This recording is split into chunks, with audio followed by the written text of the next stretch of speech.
Hi, this is my review of the Xeno Force rulebook. This game is quite unique. It combines the competitive and cooperative experience of a science fiction war game with a scoring system quite effectively. There are some other war games in which you can play cooperatively and competitively, but it usually play those modes of game as separate experiences. But here, you team up with your friends to fight an alien menace. But the theme is quite flexible. It could be pretty much anything. You could play as space marines fighting aliens, or maybe you could play as genetically engineered super soldiers fighting killer robots. It could be anything. So it's a very flexible game. And if you wanted to, you could play this as a role-playing game as well. And you can even play it solo or as a fully cooperative experience. Or maybe with some further tweaking, you could also play it as a competitive experience between a marine or super soldier type of player against an alien player. So there are many ways in which you can enjoy Xeno Force, although the core of the gameplay is a cooperative/competitive experience. Now let's talk about the quality of the PDF. When you purchase the Xeno Force rulebook, you get additional material. You have a Xeno reference that contains many different sheets and aids that you can use for a smooth gameplay experience. So you have different sheets containing information about armor, abilities, alien sheets, character sheets, and advancement sheets, a reference script sheet, etc. So it's quite easy to run this game that is, it tends to get quite deep despite being easy to play. And then you have the rulebook. The PDF is excellent in quality. Perhaps the only criticism is that at some points I saw a bit of a weird spacing between letters, but that's about it. The document is fully bookmarked, and you have a fully hyperlinked table of contents, and you have awesome looking illustrations, and most of them are pictures using miniatures from different science fiction war games. So Xeno Force doesn't have an official line of miniatures. This game can be played with any miniatures that you already have, or even counters if you don't have miniatures. So that's a really cool aspect of this game, because the miniatures that you have will probably help to better shape the theme and any story that you can come up with during the campaign. And everything is neatly organized, well written and explained. So the quality is excellent, it's top notch. Now let's talk about the contents. As I was saying, this is a game about Xeno Force Marines against aliens, but you can modify that theme however you like. You just need two forces, one force being the best warriors humanity has to offer against some monstrous and overwhelming threat. This is a game where you play as a few Marines against overwhelming forces. And they actually give you some guidelines to better handle or portray the setting. So it has to be a sci-fi universe where these ultimate warriors or fighters should be few in numbers, and they have to travel as small elite teams across both the universe or any place that they're moving through, landing in different planets to accomplish different objectives and missions, so that they can survive or rescue someone, escort someone, disable an alien base. It could be anything. So there's actually a bit of a justification to this, because you could say, well, that's ridiculous. Why would you send like a small team of elite super soldiers? And that's because traveling across the stars is not so cheap. You have to be really mindful of the perils and the cost of such journeys.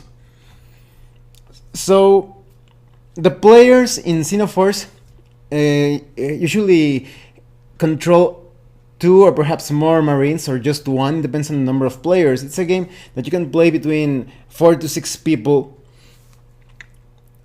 And there could be an alien player, but he's in that case he will be more like a referee or neutral player.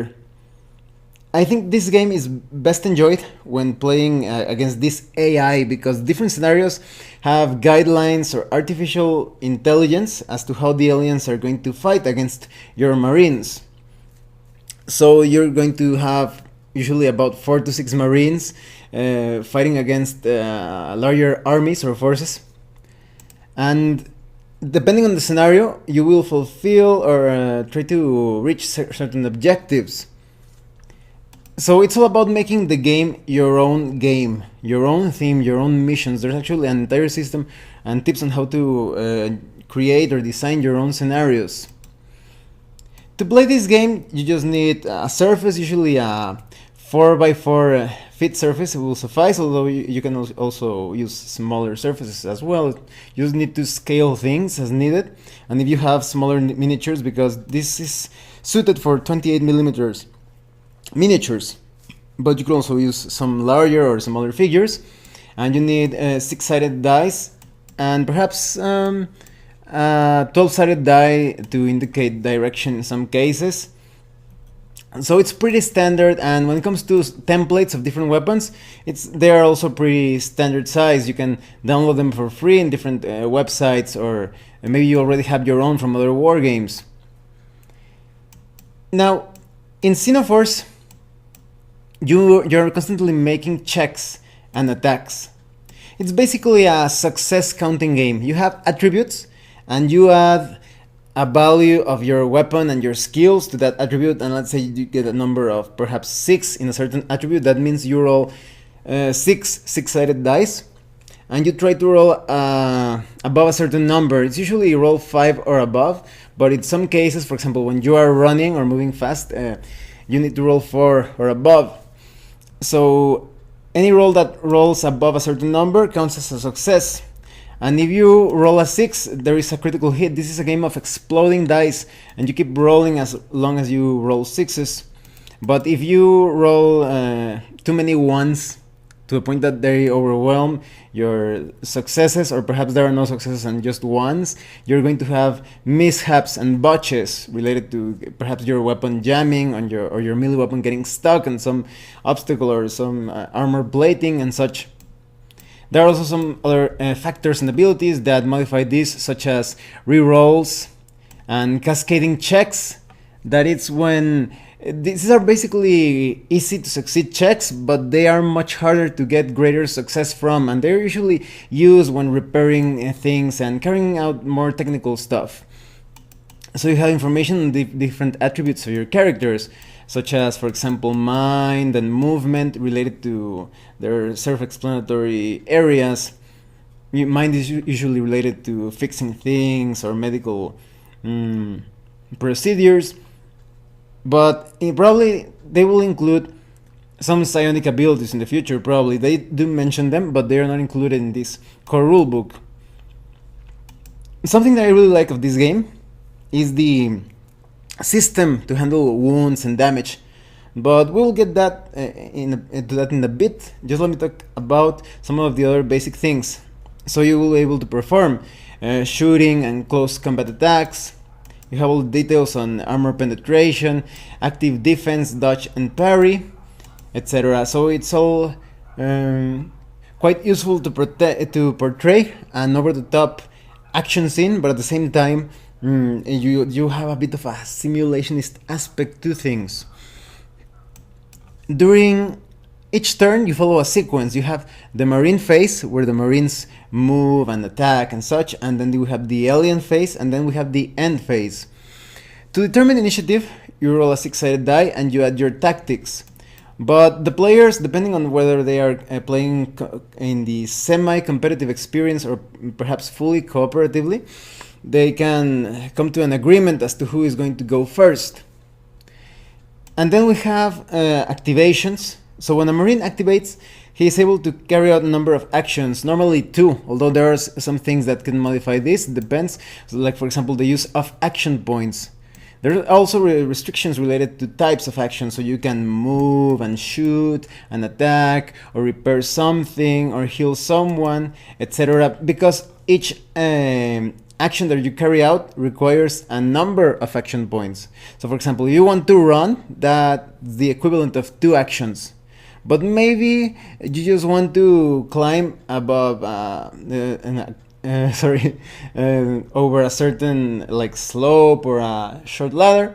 It's only going to take 1 action. But if it's something really tall, it's going to take 2 actions. So you have all different information, the type of actions and how many of them you carry out. So you can perform aimed shots, focused attacks, throw grenades. There are some other miscellaneous actions, such as trying to remove jam from your weapon, or maybe use regeneration. There are some creatures, or perhaps due to some other equipment and such, you can use that regeneration ability. Or maybe you want to reload or carry out some reserve actions that are more on the interrupt side of things, such as overwatch or evade and blocking, etc. Now when it comes to taking damage, it's actually quite interesting, as I was telling you, and it reminds me a bit of Battletech, just a bit. Now let's take a look at this diagram. You can see this hexagon, somewhat flat looking hexagon that it says 3 on the upper box. That's the armor soak. So let's say that you took damage and you reduce 3 points from that damage, but let's say that you took a really big hit, so there are 7 points remaining of damage. You start taking damage from the upper row first. For example, we have these pentagons right here that you can see, and you start counting 1, the first pentagon, which represents ablative armor, and then we have the triangles that represent toughness, so we suffer 2 and 3, and then we have 4, that's 1 wound. Now depending on the area that you get attacked, maybe it's your torso or your arm or your legs, as you suffer wounds you will get penalties related to that part of your body. If you get your legs hurt, you're going to be slower, cover less of a distance when moving around. And if you get hurt in your arm, you're going to take penalties when using that arm for different actions and attacks, etc. And we keep on counting. From 4 we go to 5, 6, 7, and that's it. But now take a look at the box below that one, and you can see that maybe you got attacked a second time. The red boxes, that is the pentagon, triangle, and the circular wound, are already marked as red, as damaged. And so once again you start counting, but again from the uppermost row. So you have 1, 2, 3, 4, 5, and that's how you take damage. And if, for example, you take too much damage to your leg or your arm, that you will lose that limb, and you will have to suffer damage perhaps to your torso. That is, that damage moves to that central area. So it's possible to keep on suffering damage, and that damage that carries out from your arm or your leg to your torso could potentially kill you, because it's internal damage, and it will ignore ablative armor and toughness. So as you can see, you have to be mindful of that, even though the Marines or super soldiers, or however you want to handle them, are the ultimate warriors in this science fiction setting of yours. So you could lose a leg or an arm, and you will keep on fighting. Maybe you have some sort of nanomachine or some sort of genetic manipulation that closes the wound immediately or something. So it's quite possible for you to win a mission losing an arm or a leg, or perhaps both. So it's quite intense in that regard. Although, as I was telling you, these Marines or super soldiers, the Xeno Force Marines, are so incredible that it's quite common for them to win the mission and fulfill their objectives. So the real challenge of this game is winning against your comrades, outperforming them, outdoing them, winning points from killing aliens and fulfilling different objectives. Although there are many different ways that you can tweak the system. In fact, you get many tips and advice on how to do so to make the missions harder, and so you can have a fully cooperative or perhaps even solo experience. And you have information on how to damage aliens, because they work quite similar to the Marines, although they do not have different parts of their body hurt. They just take raw damage until they die.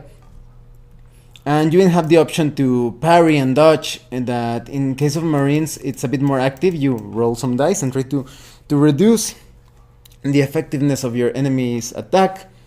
And the aliens handle this a bit more passively, but you have an optional rule where they are more active, or there is more granularity as to how much damage they can reduce from the attacks. And I think this is a great rule if you want to play like a competitive game between Marines and aliens. You also have information on energy shields that reduce damage, but they have a limited number of energy points and they need to recharge each turn. And you also have weapons, for example, weapons with the ion trait that are perfect for disabling shields.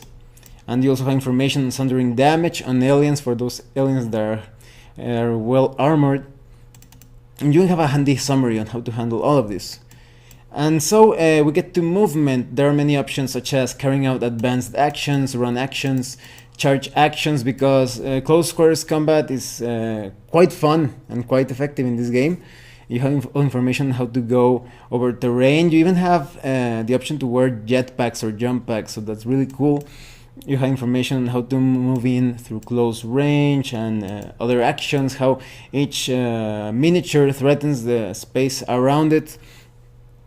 You can even, for example, if you're locked in combat with an enemy and you kill that enemy, you take advantage of that momentum and you could keep on moving.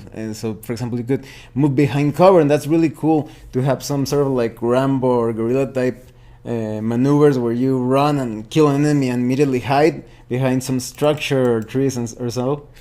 And so that's really awesome. And then we have information on shooting. Shooting is quite similar to close quarters combat. You just have to take into consideration range, line of sight as expected, and you have information on ammunition and jamming, and on how you deal damage, dividing up hits, and information on grenades, different templates, deviation of the grenades that you toss, spray attacks and such. And more information on close combat, and you can't just disengage just like that. You have to be really careful as to how you move. Sometimes you will have to spend the entirety of your action points to move away from combat without getting attacked, and even so, the more enemies that you engage at the same time, there is a higher probability of getting multiple attacks as you try to move away or perform a tactical retreat. And as I was saying of the parrying and dodging, you have a limited amount of dice that you can use in such actions, so you have to think if it's worth to use those dice in that particular instance. And you have information on miscellaneous actions like clearing, drawing, repairing, offhand attack actions, first aid actions and reloads, repairing vehicles, because you have all the information to handle any vehicles that you wish. At the end, you have information to create your own vehicles even, or use those that are provided here. And so you have information on reserve actions to interrupt your enemy's movements with your own attacks, like overwatch and evading and blocking, as I was telling you. And then we have the aliens.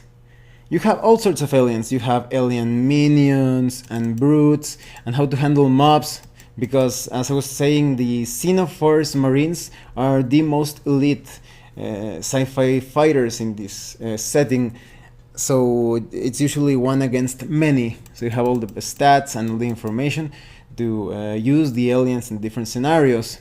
And you have information on how to handle your first game, setting up the game, and what to do after, because I think Xeno Force, well, you could play it as a one-shot, but I think it's better to link it all in a campaign, because this game is supposed to be played in scenarios that are linked in an entire campaign with rules for marine advancement. So you have information on the scenario rank, that is, some scenarios are more difficult than others, the strategy, or like the artificial intelligence that the aliens are going to be using in the different scenarios. So that's really awesome. And I know a lot of solo players or cooperative players that do not enjoy the competitive experience too much are going to like it, that they handle this as sort of like an adventure role-playing game, and at the same time keeping that level of competitiveness, that I kill more aliens than you, or that I managed to fulfill my objectives and such.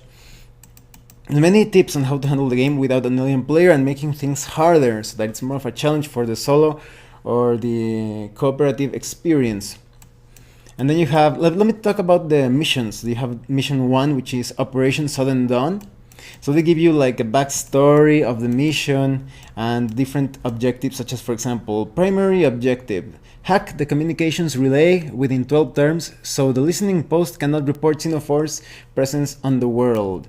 Or you have other things like secondary objectives, such as capture the commanding officer of the aliens. You also have like tertiary objectives, for example, related to carrying out searches in the barracks and other buildings.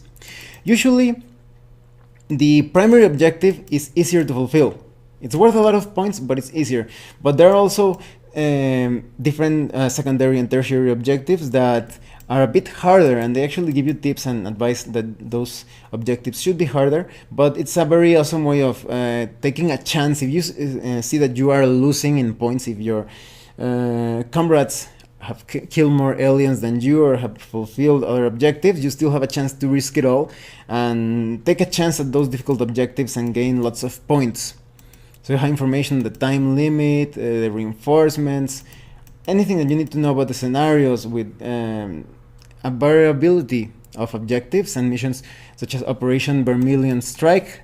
There are basically 3 full scenarios, but you have the rules to create your own, with many different escort missions, information on how to handle rebel patrols and alien mercenary patrols, primary objectives such as escort the VIP to safety, or kill a number or a specific enemy. You have information to set up charges, explosive charges, carrying out like sabotage operations.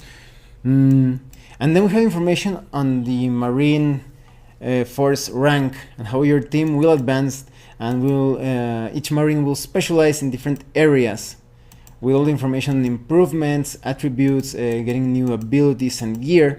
And you can use pre-generated Marines, or you can create your own Marine from scratch, customizing everything about that Marine, including background and abilities and weapons. It feels a lot like you're creating a role-playing game type of character. So all information concerning the experience points and honor points that you can spend in campaign rewards.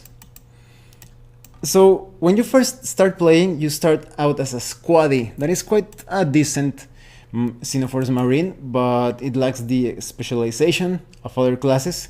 So you can start training your Marine perhaps to be more efficient at medical feats, or maybe you want to Marine to be more on the technical side, with specialization on support weapons, heavy weapons. And when your Marine levels up, you can specialize him in different classes. Maybe you want the assault class that specializes in hand-to-hand combat. You have jump pack training, death from above. This is all about getting into the middle of the enemy force and engaging several enemies at the same time. And then you have other things like the support class that is more flexible and all-rounder, with feats such as support weapon familiarity, tactical awareness, and versatile.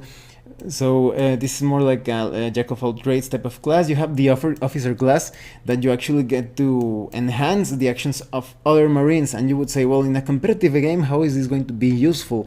Well, if you're controlling 2 Marines, you're going to be able to boost your other Marine with this class. But if you are playing a competitive experience, you could perhaps negotiate with other Marines that are losing on the point side of things, that, oh, look at that player, he has killed almost all of the aliens, team up with me and let's see if I can at least get him a bit behind on points. Or maybe you can bolster your comrades so that they weaken the enemy, and then you deliver the killing shots and you take all the points. You also have the heavy class that specializes, of course, in heavy weapons, with feats such as devastating volley, rapid setup, tank hunter. So you need to target those big bats, those enemy bosses in the aliens, to gain more points. And then you have the medic class that is also quite movable, But of course you specialize in healing, and again, if you're using 2 or 3 marines, you can heal your own marines, but in case you are playing a competitive experience, you could negotiate with other players, or you could use the optional rule that I think that's the best thing that you can do. Use an optional rule that gives you experience points for healing others, so that way you will still feel like you're winning something from healing your opponents. Then you have the Techie class that specializes in using advanced combat weapon. That is probably the most flexible class when it comes to carrying out different attacks. Maybe you have a weapon that has like a template for when there are multiple enemies, or maybe you need something a bit more precise and devastating armored opponents. You can have that. And you have information, as I was saying, to design your own scenarios, anything related to objectives and how to keep the game dynamic. How to apply time pressure and danger, how to handle different challenges, completing objectives. Maybe you have to fix something or even disable something. Maybe you need to heal someone or escort someone, kill a unique target, or poison someone. Maybe you need to recover valuables. Maybe you need to stop reinforcements. There are many things, many objectives, many ways in which you can build these scenarios around those factors or variables.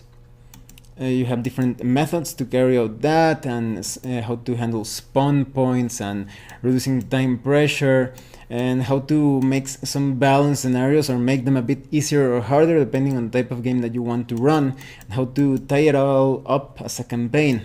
And you have random tables to generate names for different missions. Maybe the mission is called Black Phoenix, or maybe Defiant Spear, or maybe Frenzied Hydra. And you can give cool names to the missions and such. So if you like writing or perhaps filming battle reports, it's going to be quite cool to give them those names. And you have information on different xenotypes, because you can use pretty much any type of miniature that you have. If you want to fight against, like, let's say, monstrous mutants, those could be the aliens in your game. As I was saying, the theme is quite flexible. Or maybe you are fighting space demons, or cyber goblins, or xenomorph types of enemies. It could be anything, or maybe an army of predators or something. So you have all the information for that here, how to represent those different types of enemies on the battlefield. You even have information on Horror from Beyond, which is a xenotype. So you want to add like a Cthulhu mythos type of feel to the game, you could use those. Or as I was saying, killer robots, or some, like, you have primitive enemies. You want like to have like some barbarians that you encounter in some planet, you could have that. You can basically customize anything in your game to have a sci-fi or perhaps even science fantasy type of experience, and how to create your own aliens and your own xenotypes. And you have a substantial section of optional and miscellaneous rules. Maybe you want to abort the mission to save your marine, but you lose points because of that. And there's the optional rule that I was telling you about, that you have extra experience points for medics when they heal someone. You have rules, as I was saying, for the fully cooperative experience, and you have morale rules when you are taking too much damage, or maybe only the aliens get scared, or maybe the marines are subject to this morale rule. Maybe you want it to play like a Cthulhu mythos in space. You can use some version of this rule, or your own version based on what is presented here, because you're going to get different conditions such as shaken or routed. You also have reserve additional rules concerning support attacks, shooting into hand-to-hand combat, how to handle friendly fire, how to add villains to the scenarios, additional campaign rules concerning marine death, the effects of serious wounds, how to handle negative honor. And then we have information on vehicles. You can add any type of vehicle to this game. You could have bomb disposal robots, civilian cars, regular tanks, large dropships, some massive transporters, trains and ferries. You could use all of those in the scenarios, perhaps as central elements related to different objectives. You have all the information how to carry out attack with vehicles and how they will suffer damage. You also have information on mechs, and that's awesome. Many of you know that I love mechs, so here you have mechs that work quite different from your standard vehicles, so that's great. And you have information on how to build and integrate your installations into the scenarios. Maybe you want to add bunkers and weapon emplacements or turrets. So all the details concerning that.